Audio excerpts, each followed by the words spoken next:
नमस्कार. 1966 साली जाधवांच्या घरी जन्मले माझे पप्पा. 1966 साली जाधवांच्या घरी जन्मले माझे पप्पा. मी आहे प्रियंका. तर सर्वजण लक्ष देऊन ऐका. तर माझ्या आई पप्पांबद्दल जेवढं बोलावं तेवढं कमीच आहे. प्रत्येक गोष्ट त्यांनी कसं आम्हाला काय करायचं समजून सांगितलं, किंवा जे काही केलं आमच्यासाठी ते आम्ही शब्दात नाही सांगू शकत आम्ही तिघं पण. तर मी 2 असे मुवमेंट सांगते आमच्या लाईफ मध्ये घडलेले, की काय झालं आणि त्यांनी शिकवण मधून आम्हाला काय शिकवलं. तर आई पप्पांचा स्वभाव असा की कधीच ते शब्दात सांगायचे नाहीत आम्हाला की बरं हे बरोबर आहे किंवा हे चूक आहे. ते स्वतः वागायचे तसे आणि मग आम्हाला त्यातून समजायचं की ते बरोबर आहे की चूक आहे. तर असं झालं की असं म्हणतात ना आपण की मुलींना मान दिला पाहिजे, मुलगी ही लक्ष्मी असती. तर आमच्या घरी ह्याच्या अपोजिट होतं. त्याचा इन्सिडेंट सांगते.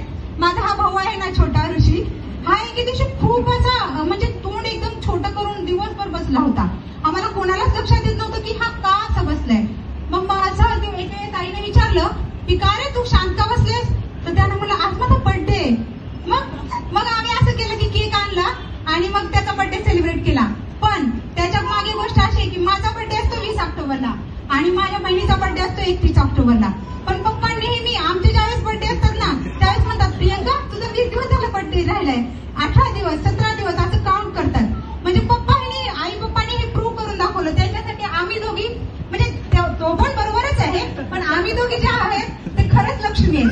ते नेहमी असं करतात. आम्हाला दोघीला प्रायोरिटी देतात म्हणजे इन शॉर्ट सांगायचं म्हणजे ते आम्हाला खूपच हे करतात. प्रत्येक हट्ट ते त्यांनी पुरवला. सॉरी पण थोडं म्हणजे इतकं प्रिपरेशन नाहीये. अजून दुसरा एक इन्सिडेंट सांगते काय झालं ते. माझं लग्न झालेलं म्हणजे लग्नाच्या आधी पप्पा मला नेहमी प्रत्येक गोष्ट मी जे म्हणेन सगळ्यांना माहितच आहे इथं जे रिलेटिव्ह आहेत ते जे म्हणेन ते आणून द्यायचे. प्रत्येक गोष्टीमध्ये म्हणायचे की हा मी म्हणलं म्हणजे हा आहेच.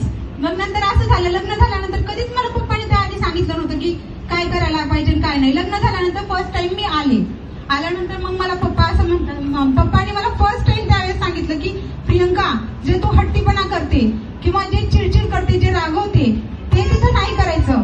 म्हणजे फर्स्ट टाइम सांगितलं तर माझ्यासाठी ते असं होतं की म्हणजे खरंच तसं करायला पाहिजे. माझ्या नवऱ्याला थोडं सोसावं लागलं ठीक आहे, पण मी प्रयत्न करते की माझ्या परीनं की मी नाही असं काही करणार असं वगैरे. आणि दुसरं म्हणजे असं की मला माझं लहानपणी असं असायचं की मला कधी पण काही पण व्हावं वाटायचं.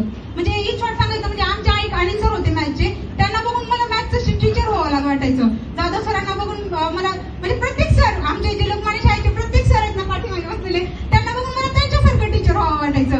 कोणी इंजिनियर असेल तर त्याच्यासारखं व्हावं लागायचं. पण मी जे काही स्वप्न म्हणतील पप्पा मला हे व्हायचंय, हो चल तुला काय शिकायचंय असं म्हणायचं. आता खूप इन्सिडेंट आहेत मला सुचत नाहीये, बोलताना काही चुकलं तर खरंच माफी असावी. असंच पप्पा तुम्हाला चांगलं आरोग्य आणि सर्व धनसंपत्ती सर्व लाभावी. आणि दोघांना पण तुमच्या थँक्यू सो मच पप्पा, तुम्ही जे आमच्यासाठी केलं